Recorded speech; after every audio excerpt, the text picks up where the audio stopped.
To a lot of people, ambition is kind of a mystery. The dictionary says it's an eager desire for distinction, power, or fame. But what does that really mean? Well, let's start with the word eager. All by itself, eager is kind of exciting.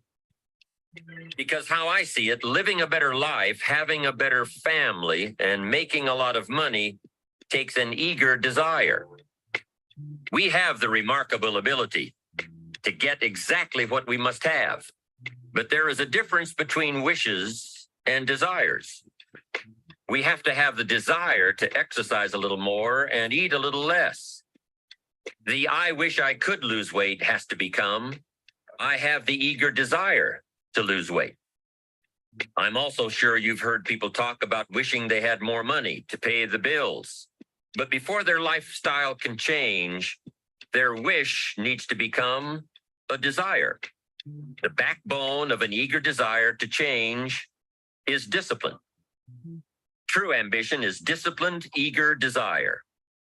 If I want a better life tomorrow, I need to start working on it today. Ambition is a minute by minute, day by day mentality.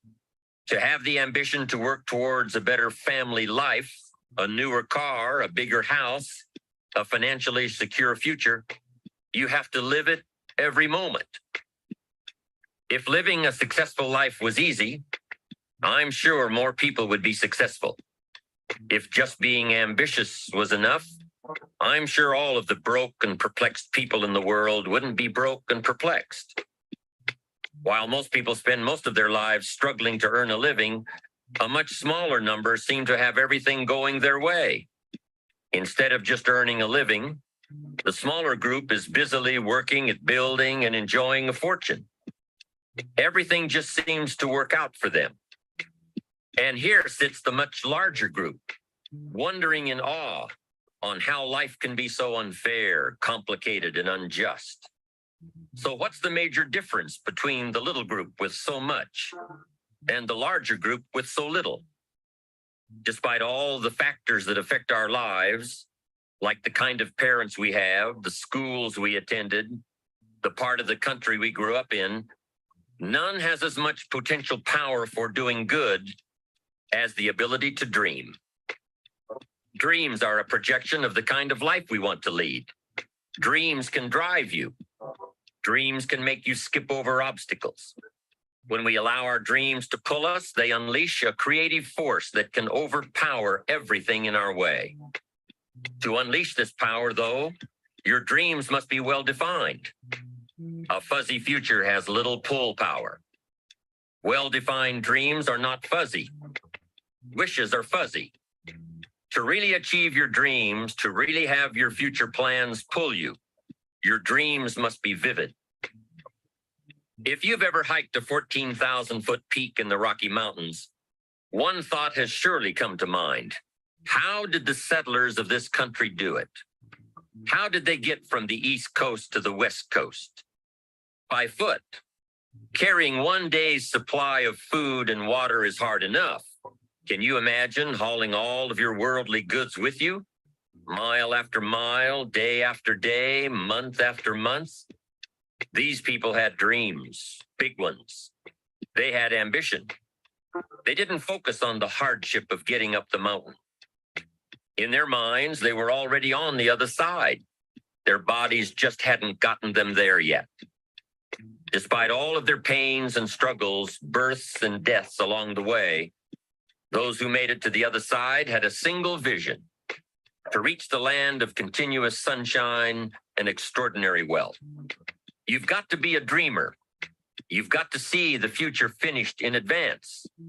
You've got to see California while you're climbing 14,000-foot peaks. You've got to see the finish line while you're running the race. You've got to hear the cheers when you're in the middle of a monster project. And you've got to be willing to put yourself through the paces of doing the uncomfortable until it becomes comfortable. Because that's how you realize your dreams. Dreams are what caused thousands of people to leave their homes and families and start over in a land where anything was possible. To this day, Good morning, good morning, good morning, family. Welcome to Coffee and Crypto, episode number 91. This is our 91st episode, and as we're on our way to 100 episodes, I just want to continue to say thank you for your support. Thank you for continuing to send this link out. I want to say thank you to everybody sending the link out on Telegram, Zoom, Discord, and wherever else you send the link out to. I just want to say thank you guys for always sharing this out to your friends and family. The views on YouTube have been growing. Our community is growing, and that is something that I'm extremely excited about, and I'm extremely bullish about. All right, so we're going to continue this. I'm going to continue to send this link out for maybe the next 2 to 3 minutes to some people that I like, love, and respect. I would recommend that you do the same thing. As we all know, that time is starting to close on being able to start purchasing these crypto assets. I have proof today that we probably won't be able to buy crypto through the banks much longer. All right, you probably won't. And I have the proof. Proof is in the pudding, and I've pulled the documents. So with that being said, if you have not started buying crypto yet, I recommend you do it today. Look, this is not financial advice, but if you are serious about this space, I recommend that you take the extra couple of steps to get yourself in this space before your bank tells you by next week, hey, you won't be able to buy these assets. Look, I'm just the messenger. Don't kill me. With that being said, welcome to episode number 91, and we will get started in the next few minutes. Let's get it. Continue to bring people to our land of opportunity, to a country where you can start with little and end up with a lot. Diligence is the mother of good luck. You know, it's amazing how hardworking, smart-working people have all the luck. Now, in addition to these witticisms, Ben Franklin gave us 3 principles of success and ambition that have withstood the test of time. Number 1, happiness doesn't come from big pieces of great success, but from small advantages hammered out day by day. What Mr. Franklin is saying here is that we must be happy with what we've got when we're in pursuit of what we want. Mm-hmm. You won't be any happier when you reach your goals than you are right now. Mm-hmm. It just doesn't work that way. You'll be as happy as you make up your mind to be. Right now, whether you're on your way, whether you've already gotten there, you'll be as happy as you make up your mind to be now. Right now. Ben Franklin's second principle said that life is plastic. Within each of us is the power to mold ourselves and mold our environment. It is up to each of us to begin this molding process with a final product in mind. And it is within our power to work it and form it every minute, every day, every month, every year. By using your mind and your abilities and your attitude to work a little each day on molding your life, you'll soon see how magnificent your power is to gain those small advantages each day. The little steps it takes to build up to success. Principle number 3, success is a pleasure. If what you are doing today isn't satisfying, gratifying, guess what? You're really not successful. If you are not fulfilled with what you are doing today, you cannot possibly be successful. It doesn't matter how many worldly possessions you may have, how many cars, how many toys, how much money. If you're not happy with your life as it is, you cannot be successful. Welcome to Coffee and Crypto, episode number 91, family. Thank you guys for being here each and every single week. 2 times a week we cover this. A lot of the time you get one of these calls a week, you know what I mean? But we're back. I want to say thank you for the support. We have something huge coming. Something really big is coming, and I'm not talking about crypto, but I'm talking about the brand Coffee and Crypto. We're actually getting ready to enter a rebranding phase as we're going into episode 100. As you guys know, episode 100 will fall on 4/20, April 20th, and we have a full rebranding. We're going to start taking this podcast a lot more serious, right? We're going to really turn this into a business. It never was really, in my mind, really was that. It never started off as that. You know, I told you guys the very first couple episodes we did a Coffee and Crypto. You can catch it on YouTube if you guys scroll all the way back. but y'all can see like there was really no type of organization to the call. We didn't have an office. I think I was still sitting in different places, apartments, coffee shops. We've come a long way over the year with this call. And I want to make sure that I put some respect on this call, because it probably, honestly, man, to me, is one of the best calls out there in the crypto space. And the reason why is because it's just everything you get is authentic, right? Honestly, guys, I put together this information literally for you guys. I don't try to twist it into an agenda like the news, where I only want to show you one side of what's going on. But my biggest goal is to show you the good, the bad, and even the uglier, right? So with that being said, let's dive into today's call. There is a lot of content that we have to cover. So I hope you guys are ready. Drop some coffee emojis in the chat box if y'all are ready for today's show. Let's go ahead and get blast off. And if you're on YouTube, please make sure you subscribe. I was looking at the analytics on our YouTube, and we're getting a lot of views now. Views are picking up. But something that I'm noticing is that you guys are not smashing the subscribe button. So if you can do me a favor and just smash that subscribe button. I think we're about four subscribers away from 500 subscribers on the YouTube. So we're literally 500 away from literally taking this into something where we can really start monetizing on the channel and just doing different things, getting sponsorships. This is my biggest goal, right? Is to have sponsorships, to have a bunch of stuff. So while I'm waiting on you guys to show me you're excited, just go ahead and drop what city and state you're calling in from, and just let me know real quick, and I'm reading it.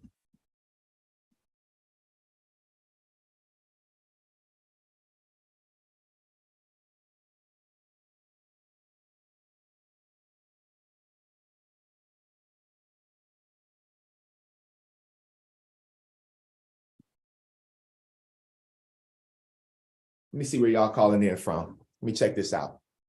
We got San Diego, Mississippi, Gary, Indiana, Houston, New York, Chicago, San Diego, ATL, Detroit is in the building. Just like to see where everybody is. Okay.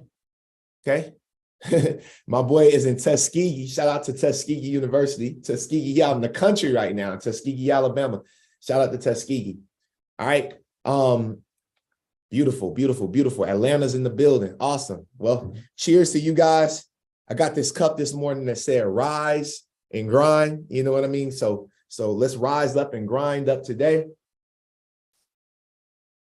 And cheers to you guys. I'm bringing the coffee back.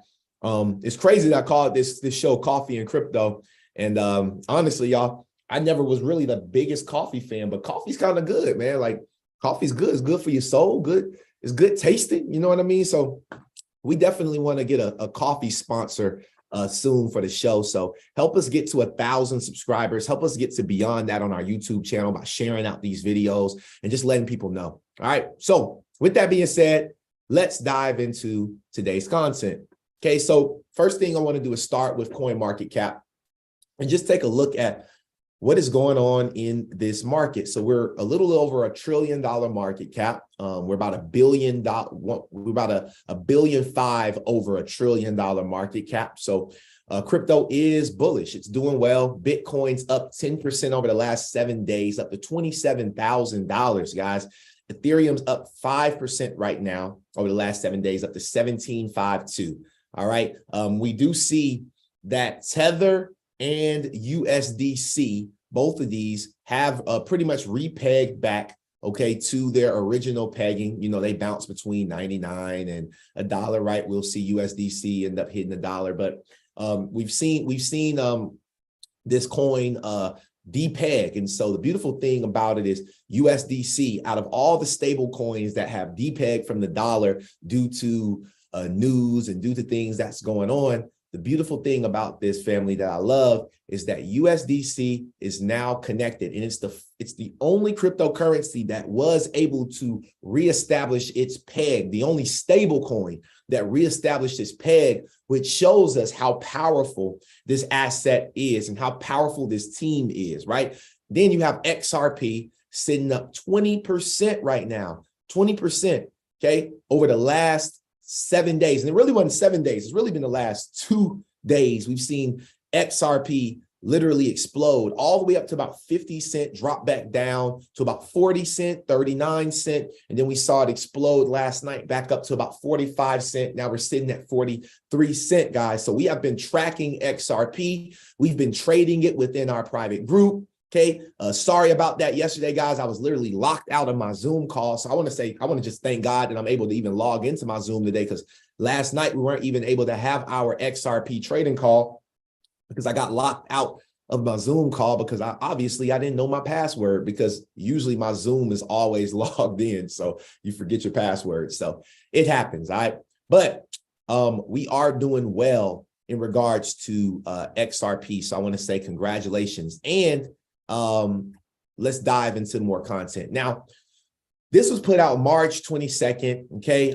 China and Russia are affirming an economic cooperation for the next several years. So if you guys didn't know, Xi Jinping, all right, and Russian President Vladimir Putin, all right, have agreed to cooperate on a range of economic and business areas. Prominent on the list was increasing the use of local currency, Chinese state media said. So guys, we went over last week. We talked about how Russia has disconnected all, in October, they'll make it literally unacceptable or illegal, or I guess those are two words, right? For domestic banks to process transactions domestically through the SWIFT, right? Through the SWIFT messaging standard. They said that they want to use local messaging standards to be able to process domestic payments. Okay. Then shortly after that, the next 2 days, you got both presidents meeting up and having a private meeting. Okay, the affirmation of Russia to China economic cooperation comes as the U.S. and its allies have sanctioned Russia over its unprovoked invasion of the Ukraine. As you all can see, these two presidents, okay, are cheersing to the future. Now I want to know exactly what it is that they are cheersing to, right? So I guess we can all just kind of figure out what's going on. But China, if you didn't know, is already Russia's largest trading partner.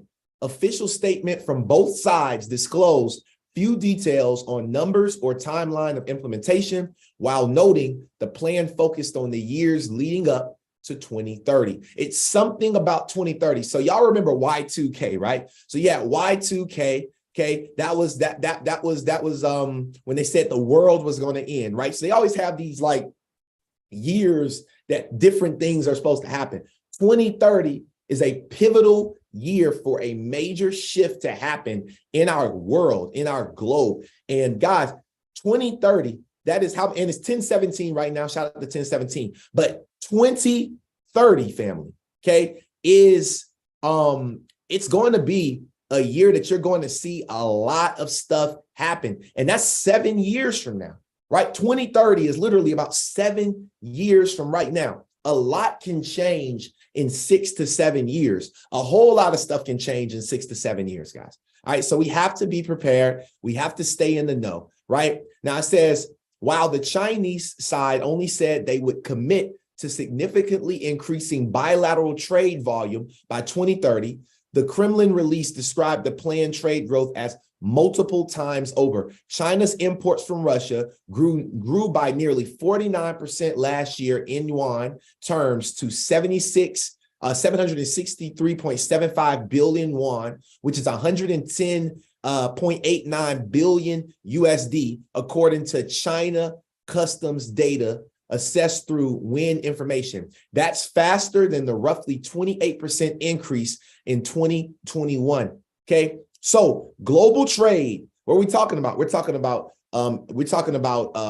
food supply. We're talking about supply chain management. We're talking about import, export. All of this stuff is starting to change. And we're seeing, because of the fact that Russia and China are part of the BRICS nation, we're seeing, as we talked about many episodes ago, the BRICS nations starting to partner, more countries jumping onto the BRICS nations bandwagon, right? And now You have all of these countries saying, hey, we're tired of the US dominance. We're tired of the United States being the dominant force, and we want to close that gap and make it fair for all. Okay.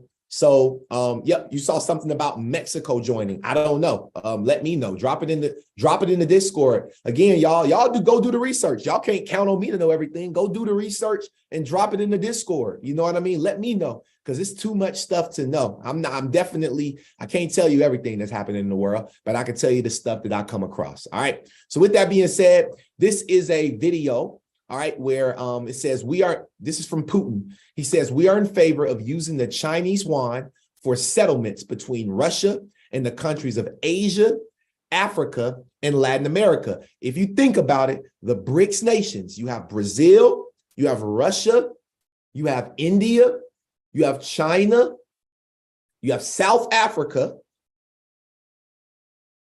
Yeah. BRICS. Yeah. So those are the 5 countries. In South Africa, if you guys look, you have Asia, Africa, and Latin America, which Brazil is in. He said, I am confident that these forms of settlement in yuan will develop between Russian partners and their counterparts in third countries. Listen to this video. Во взаимной торговле все активнее используются национальные валюты. Следует и далее поощрять эту. Well, I guess he's speaking another language, and if you don't speak Russian, you won't know. But that's basically what he's saying. And so if we read this really fast, I'm going to mute it out, and I'm going to read what it says on this news network really fast. But it says, national currencies are increasingly being used in multiple trade. This practice should be further encouraged in the mutual. Hold on. Let's go back. So let's read it together as to what he's saying, and we'll read it. So national currencies are increasingly being used in mutual trade. This practice should be further encouraged, and the mutual presence of financial and banking structures in our country's market should be expanded, right? Waiting on it to change up now. He said already 2/3 of trade between our countries is done in rubles and yuan. We are in favor of using the Chinese yuan for settlement between Russia and the countries of Asia, Africa, and Latin America. Okay, let's see if there's more that he had to say that we can read. I am confident that these forms of settlement in yuan will develop between Russian partners and their counterparts in third world countries. So that's pretty much what is going on right now. So we're seeing a shift in global monetary systems. We're seeing the change of the petrodollar, the shift from the petrodollar. All right, a lot of things are happening. All right, we saw that this video right here on Twitter was leaked when the 2 presidents, after their meeting, they actually said that there's a change that hasn't, this change that hasn't happened in 100 years is coming. All right, that's literally what President Putin and President Xi is saying right here. Это как раз сейчас перемены, которые не было в течение 100 лет. Там, где вместе двигать эти перемены. So now they shake hands. Please take care, dear friend. Right. So we see what's happening. It's right in front of our eyes, guys.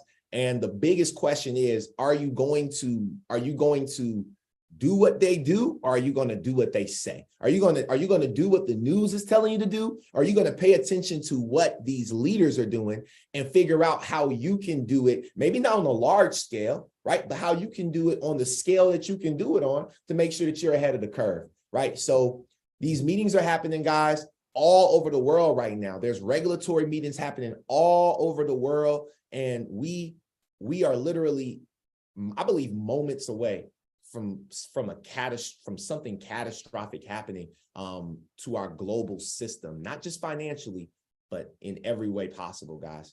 I don't know, man. It's getting crazy. It's getting crazy, y'all. All right, now, Digital Asset Investor talks about the Paris Blockchain Week. Well, he posts this video from Paris Blockchain Week with Monica Long, who is the president of Ripple. And I thought this video was pretty interesting because a lot of people have been asking me personally especially in my DMs all over social medias, they're saying, hey, do you feel like if Ripple doesn't win this lawsuit, do you feel that Ripple, the company, will not be valuable anymore. And I believe Monica kind of answered this very well. And I've been saying what she's been saying, but instead of me saying it, I want you guys to listen to Monica. The SEC lawsuit, both Ripple and the SEC have filed our motions for summary judgment. So the decision now rests with the judge to make her decision. We're optimistic about having a positive resolution there sometime this year.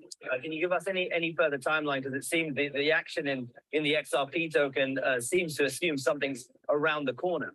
Unfortunately, we don't know. It's really just with the judge. It's up to her. And still hopeful that it will be on the side of Ripple at this point. Very hopeful, yes. What are the implications if it doesn't? The implications if the decision Goes the way of the SEC. we think that that's very unlikely, considering, by our view, both the facts and the law are on our side. In terms of, broader picture, what's happening in the U.S. on the regulatory front, we're seeing action through enforcement versus setting clear rules and regulation, which is what all of us in the industry really desire. So on that regulatory front as well, we are here in France, and France is really trying to push itself to become a key crypto hub.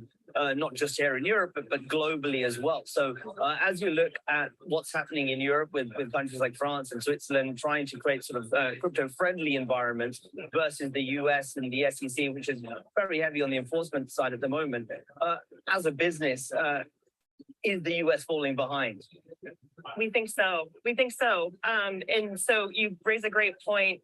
Europe is really emerging as a leader in terms of setting really clear regulations and rules that allow crypto companies and also traditional finance to embrace crypto. MiCA, the set of rules set forth by 27 countries who've come together to set a common framework, which is remarkable when, the U.S. has one government and they can't get their act together. And what does that mean ultimately then for Ripple's business expansion? Are you looking at sort of hiring in Europe here? You're looking at expanding offices here in Europe as a result? We are, yes. So we have our hub in London, but we have 9 offices around the world, and we're growing our team primarily outside the U.S., which is where our business is. Last quarter, about 75% of our flagship product, the payment network, the flows were outside the U.S. 75% of their business in payments infrastructure, payments network, cross-border payments has been done outside of the U.S. And the U.S. is a dominant force in the world when it comes to economics. You can literally see a massive shift happening. Tell us then about that, some of that expansion here in Europe. The headcount specifically in certain countries or sort of product expansion? Both, absolutely. So we're continuing to hire even through this crypto winter, where we're seeing a lot of companies contract, because we've had a focus for, since the beginning of Ripple 10 years ago. We've really been focused on solving real world problems and bringing utility to crypto. We've had we're in a good position to continue to grow the team. So we're hiring through our London office and also expanding our payment network throughout Europe. Monica, what can we read into the big rally we have seen in Bitcoin this year and sort of the broader crypto markets? Is this signaling optimism that this crypto winter is coming to an end? Are we at the early signs of a new bull run here? It's hard to say when the winter will thaw exactly. I think what we're seeing is that crypto and Bitcoin, the industry in general, is here to stay, even in the wake of recent events with the U.S. banks. And in terms of those collapses of U.S. banks, what kind of fallout have you seen so far? These are 2 key lenders to the industry. And there are questions about whether there are other banks around the world that can pick up that slack, whether this is going to sort of cause even further damage in terms of funding to startups and the broader crypto ecosystem.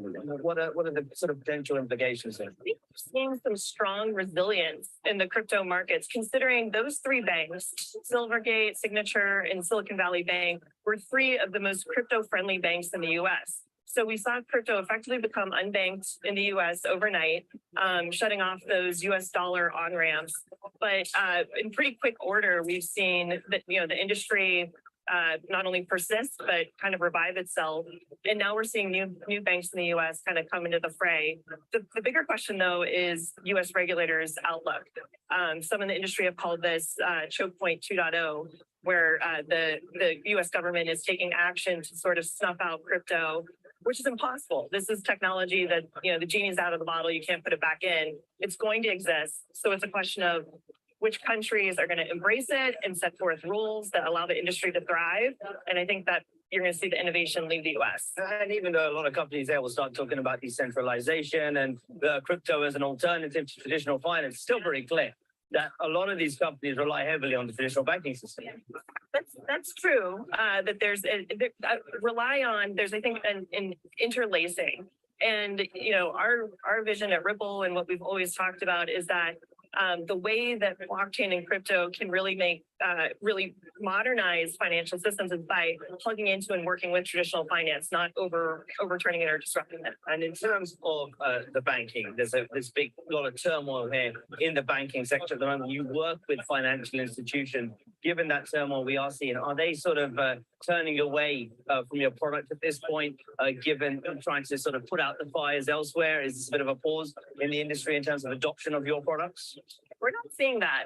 We're continuing to grow. So we're coming to a close on our Q1, but even still, we're continuing to see growth and new customer interest. So outside of the US, Ripple is really pushing heavy. So is other blockchain companies.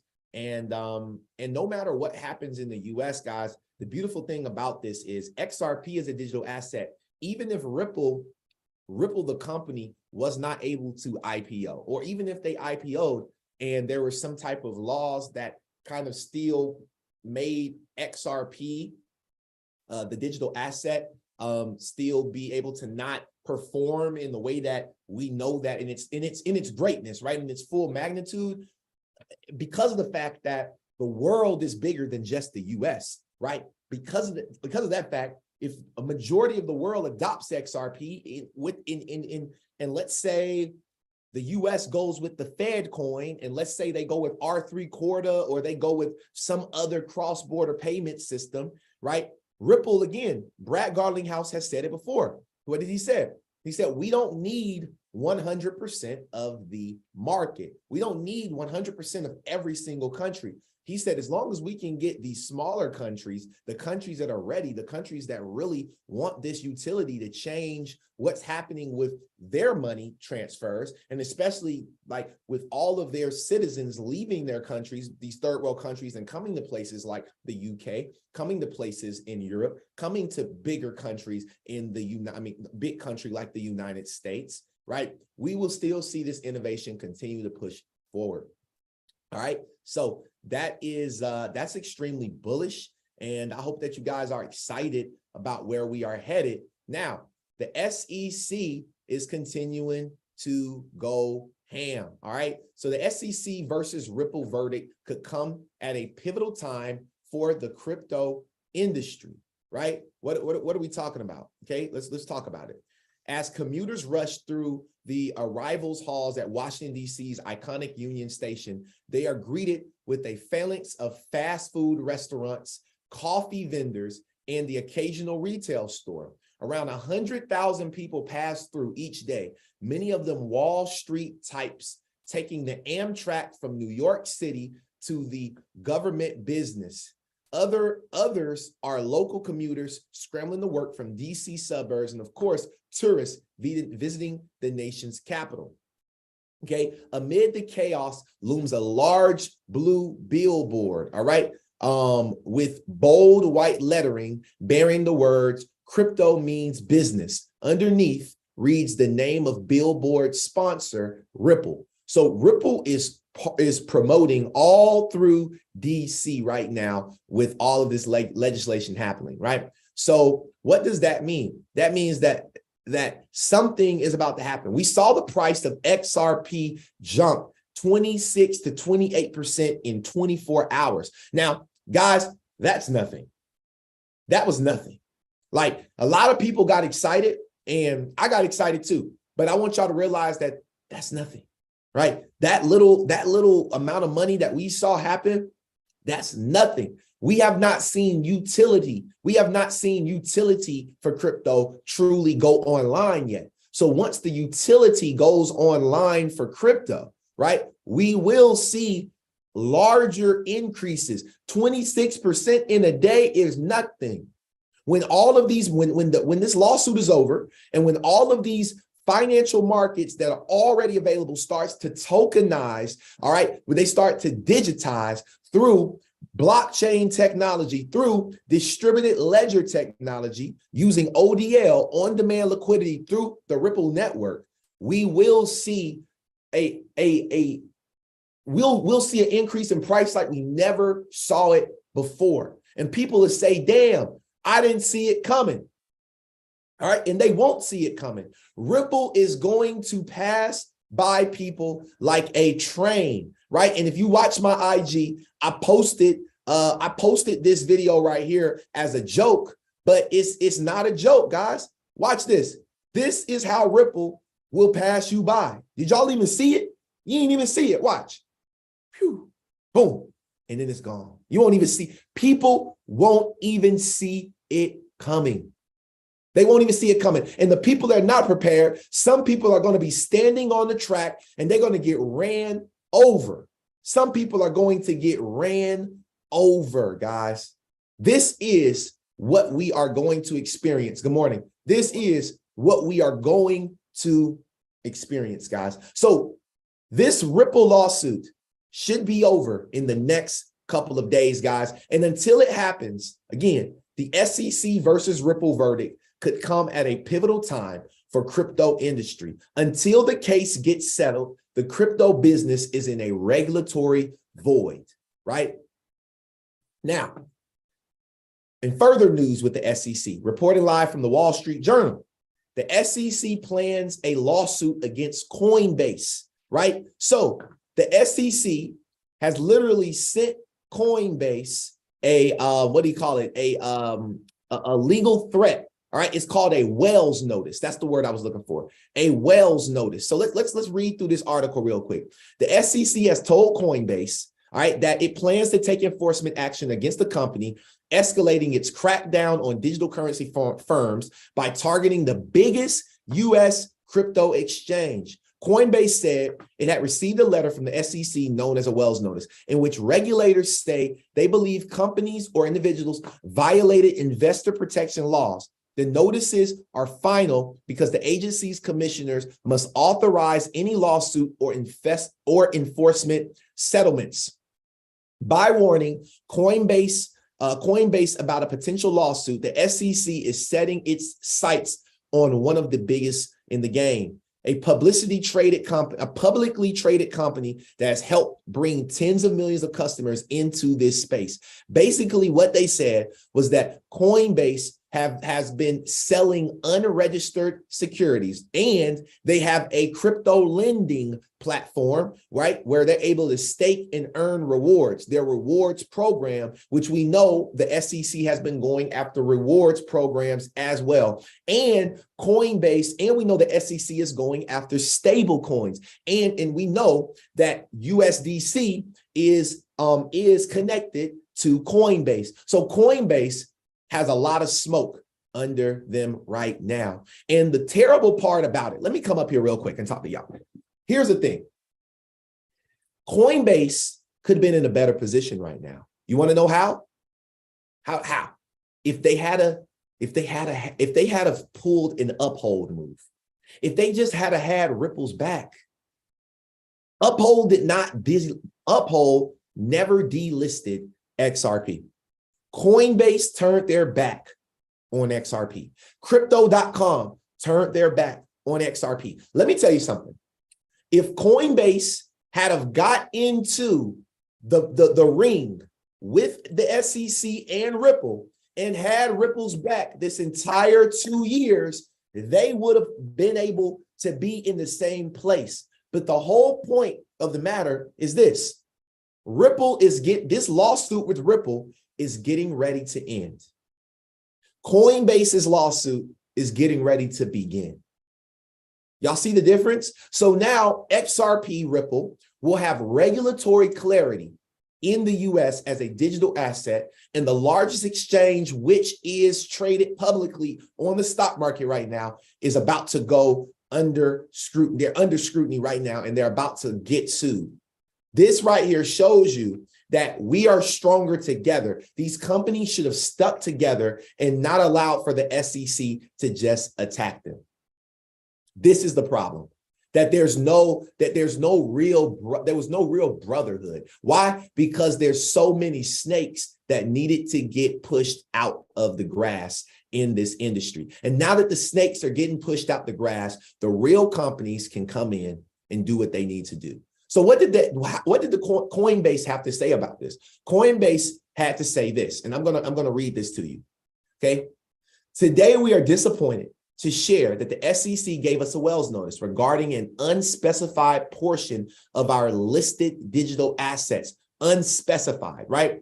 A Wells notice is the way that the SEC staff tells a company that they are recommending that the SEC takes enforcement actions for possible violations of securities laws. Okay, it is not a formal charge or a lawsuit, but it can lead to one. So this is not a formal charge, but it can lead to one. Now, today's Wells notice does not provide a lot of information for us to respond to.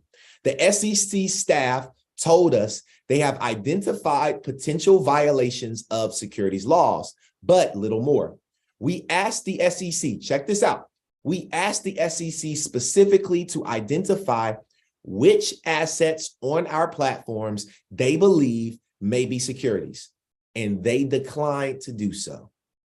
So the SEC is doing what they did to everybody else. They won't talk to you. All they want you to do is to come in and register, come in and pay these fees, and they're not going to talk to you. It's like having a parent that's like, it's my way or the highway, and they don't talk to you and give you any type of understanding as a child as to where you went wrong. How do you get better? How do you make things better if someone won't tell you what you're doing wrong? It just sounds crazy to me, right? So this is what's going on. Then we turn around, and then this is breaking news that happened 2 days ago. SushiSwap is served with a subpoena by the US SEC. CEO calls for a legal defense fund, right? So now you have SushiSwap, which is a DEX, a decentralized exchange. They also are under scrutiny by the SEC. Then you turn around, and then the SEC also came out March 22nd. They're charging Lindsay Lohan, Jake Paul, Soulja Boy, and Akon in crypto promotion schemes. Wow. And Lil Yachty. Guys, this is crazy. This is crazy. Yeah. And then the Uphold is going to suspend staking. Why? Because they don't want to be attacked. They will be. Everybody is going to go through this. Every US-based cryptocurrency company will go through the same exact thing. And they'll either have the money to win, or they'll have the legal team to win, or they will lose and fade away. Right? Now, let's dive into another bullish video. All right. So I like this video right here. We've talked about this multiple times, but for my newer people, listen up. Now, the headline says we are headed towards a currency reset.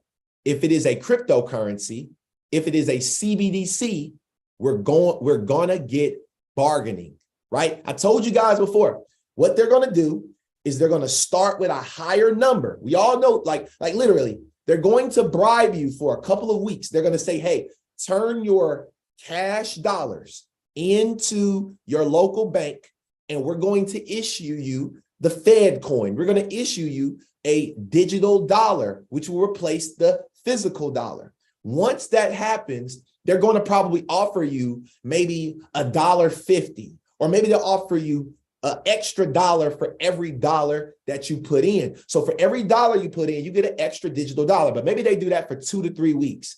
After that, then maybe for every dollar you put in, you get exactly $1. So listen to what this guy has to say, because I've spoke about this before, but the way he put it also was super dope. So check this out. We are headed towards a currency reset. If it is a cryptocurrency, if it is a central bank digital coin, CBDC, we're going to get bargaining.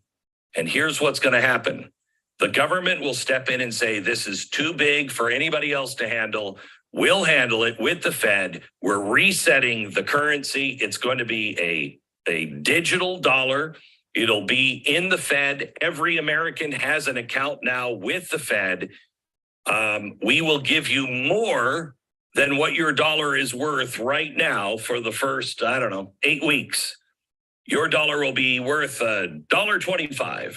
So get your digital currency now. And in 6 weeks, it's going to be worth $1. And 6 weeks after that, it'll be worth 75 cents. Eventually, it will be worth nothing, and it will force everybody into a digital currency, which will ultimately control absolutely everything you do and a lower standard of life. But a lot of people will be happy because there's some normalcy.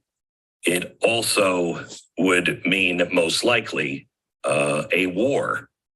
All of these things are beyond possible right now. The financial and the reset to a digital currency is not just possible, it is probable. Okay. So this war is not just possible, but it's probable. Now, what I want to do is I want to switch over to a document that I pulled, okay? And check this document out. It's very long, so I'm going to drop this. I'm going to drop this for you guys inside the Discord group.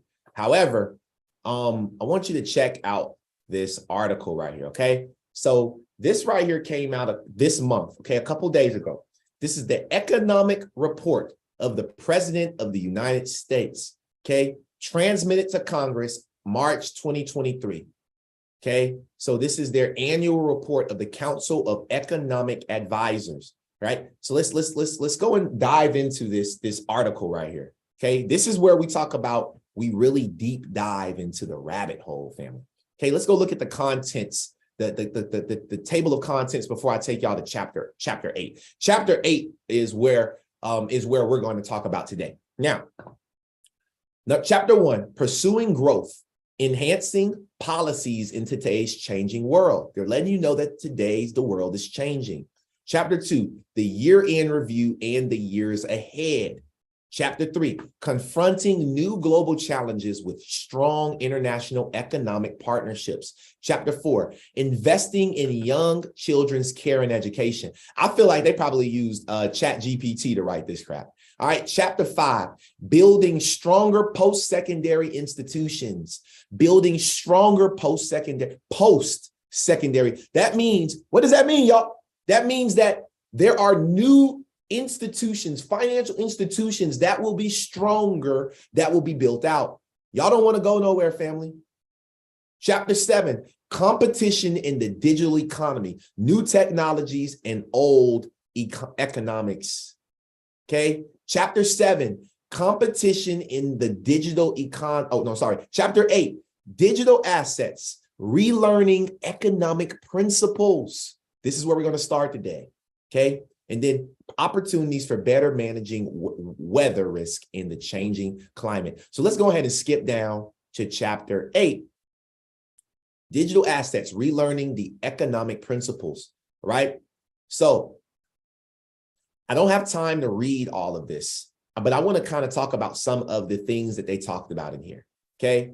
So they talked about DLT, distributed ledger technology, right? They talked about crypto assets to date do not appear to offer investments with any fundamental value. Literally, this is what they said. Crypto assets to date do not appear to offer investments with any fundamental value, nor do they act as an effective alternative to fiat money, improve financial inclusion, or make payments more efficient. What the heck? Who the hell wrote? ChatGPT ain't even write this. I don't know who wrote this, but I know ChatGPT ain't write this. It can't be. ChatGPT is smart. So it could, they didn't even write this. Look, I'm killing Mr. Brown over there with that one. All right. So this section okay, reviews the potential benefits that crypto assets may offer. So first off, y'all said it has no benefits, but now y'all have a chapter that talks about the benefits, okay? Now, they had this figure right here that was created, talks about a taxonomy of digital assets and central bank money. CBDCs is in the middle.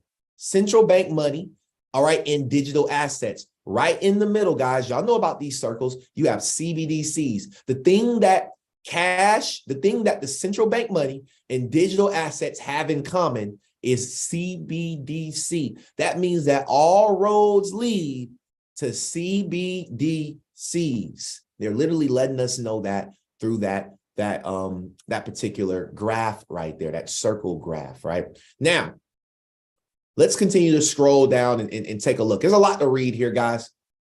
Now, it says both the number of crypto assets and their combined market value have risen over time, reflecting their increase in popularity around the world. There are several possible benefits, all right, that proponents claim for this popularity of crypto assets. These claims are reviewed in the next subsections. The first claim, crypto assets could be investment vehicles. The next claim, cryptocurrencies could offer money-like functions without relying on a single authority. So they say that these are claims, right? The third claim, crypto assets could enable fast digital payments.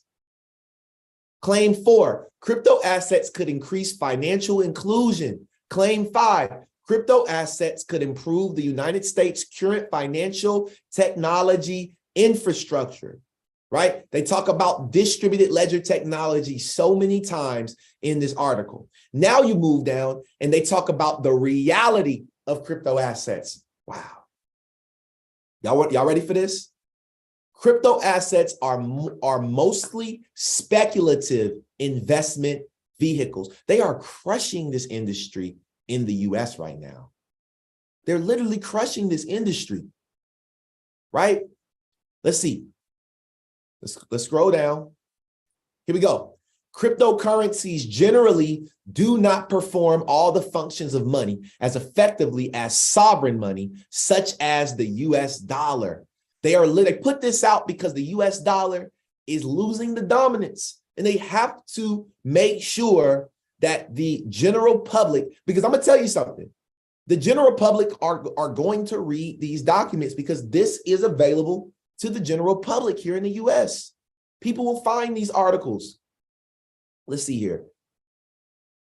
Stable coins can be subject to run risk.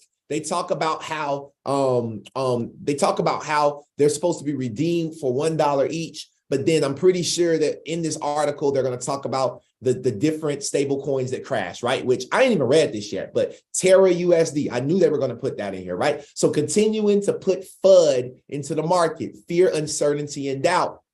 Okay, right here, crypto assets can be harmful to consumers and investors. Family, they're not trying to protect us. They want to keep us out of this industry, and they're going to do whatever they can to make sure that that happens. I just wanted to share this article. Again, I will drop this inside of the Discord immediately after this call. Okay, I will make sure I sit down and do that for you all. But it's getting crazy, y'all, and obviously we're moving into the times of a digital currency. 33 minutes ago on Cointelegraph, the UAE Central Bank signs a deal for CBDC strategy, right? So literally, you got the UAE that just signed a deal for the digital dirham for domestic and cross-border payments, right? According to an announcement on March 23rd, today, the CBUAE signed an agreement with Abu Dhabi G42 Cloud and digital finance service provider R3 to be the infrastructure and technology providers of the CBDC implementation, right? So the first phase of the CBDC strategy consists of the soft launch of mBridge, which facilitates CBDC transactions for international trade, along with proof of concept work for bilateral CBDC bridges with India, and domestic CBDC issuance for wholesale and resale use. This stage is expected This stage is expected to be completed in the next 12 to 15 months, the announcement said. Now, why did I find this interesting? Why did I find this interesting? I want y'all to pay attention to this. Wait. Here we go. Back in 2016, October 20th, 2016, Ripple and R3 team up with 12 banks to trial XRP for cross-border payments. We literally just read right here that the UAE is using R3 to be the infrastructure and technology provider of the CBDC implementation. Now let's dive into this a little bit. Who are those countries?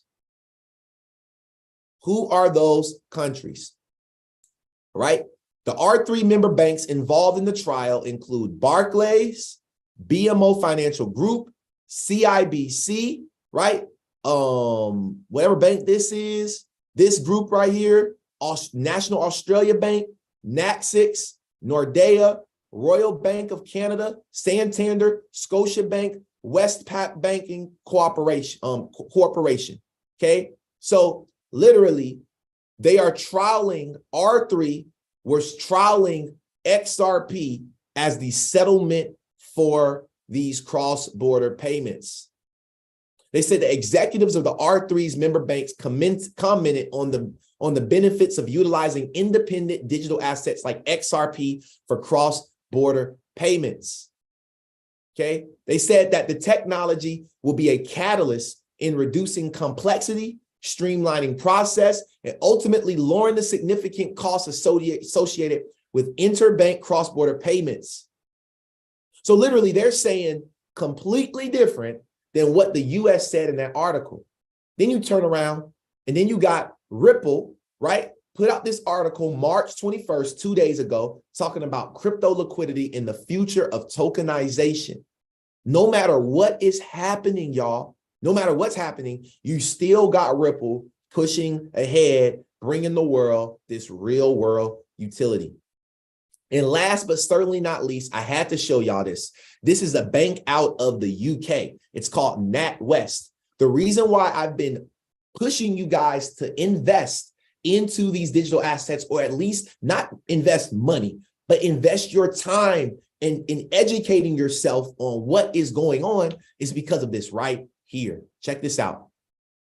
Why has this specific bank blocked or limited my faster payment or debit card transaction to my chosen cryptocurrency exchange? Listen to what they said. To keep your money safe from scams, we have decided to block or limit online banking and mobile app faster payments we identify as going to cryptocurrency exchanges. From March 16th of this year, we'll block or limit online banking and mobile app faster payments and debit card transactions made to these exchanges to 1K a day and 5K in any 30-day period until further notice. These limits may apply separately to each account. We know that customers investing their money into cryptocurrency has become extremely popular. However, we are also aware of the increasing risks posed by fraudsters exploiting this trend to dupe customers out of millions of pounds per month. As such, we have decided to take proportionate actions to keep our customers safe and secure. Okay, so in a way, they're right. In a way, they're right. I'm not here to tell you that they're not right to do what they're doing, right? Because there are fraudsters. But with them not saying, hey, we're just going to ban you from investing into the fraudsters, and to say we're going to ban you from investing into all of these digital assets, guys, literally, this happened. This is on a bank's website. If you don't believe it, I want you to understand, I can't even buy XRP on Uphold right now because Chase won't let me. Chase won't let me. I can't even buy crypto on Uphold right now because I got to call Chase and I got to say, hey, I want to buy crypto. You know how uncomfortable that is to get on the phone every time that I want them to unblock my card? They're stopping people. And if you continue to wait, if you don't get these digital assets right now, there may come a time where you won't be able to do it.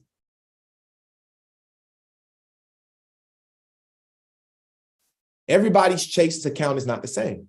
My Chase account could be different from your Chase account. It's not Chase. It could just be my particular account. Everybody, like they said, everybody's account, like that bank said, everybody's account is different. I probably could go on there right now and buy it. It could just be, it could have been the day. It could be so many different things. I don't really know, but I have my, like, I got enough XRP where I don't even have to go and buy more. Like, I don't really need more XRP. Like I do, I'm going to go buy more, right? But the thing is, I'm at a point in my XRP journey where I'm happy.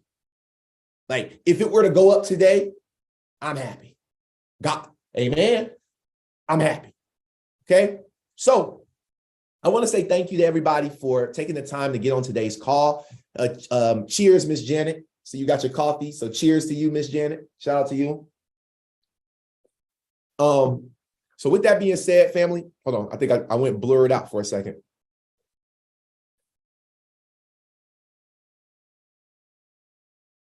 All right, there we go. All right. So if there's anybody that has anything that you like, learned, or love from today's show, please raise your hand and do it fast. You know what I mean, guys? Make sure you do it fast if you got something to say. If not, I do have to get up off of here. My whole set, my team is here. We about to get on these phones and we finna go find us some homes. All right. So with that being said, I want to say thank you. Thank you, Ms. Zuli. Appreciate you for being here. If there's anybody that has anything that you would like to say, feel free to raise your hand. Any comments, feel free to raise your hand. And if not, then we'll get up out of here. All right. So with that being said, I don't see anything. So y'all have a great rest of your day, and we will be back on Tuesday. Yeah, we will be back on Tuesday, which will be episode number, sorry, looking at our calendar. It'll be episode number 92. Wow, 92. All right, guys, we're having a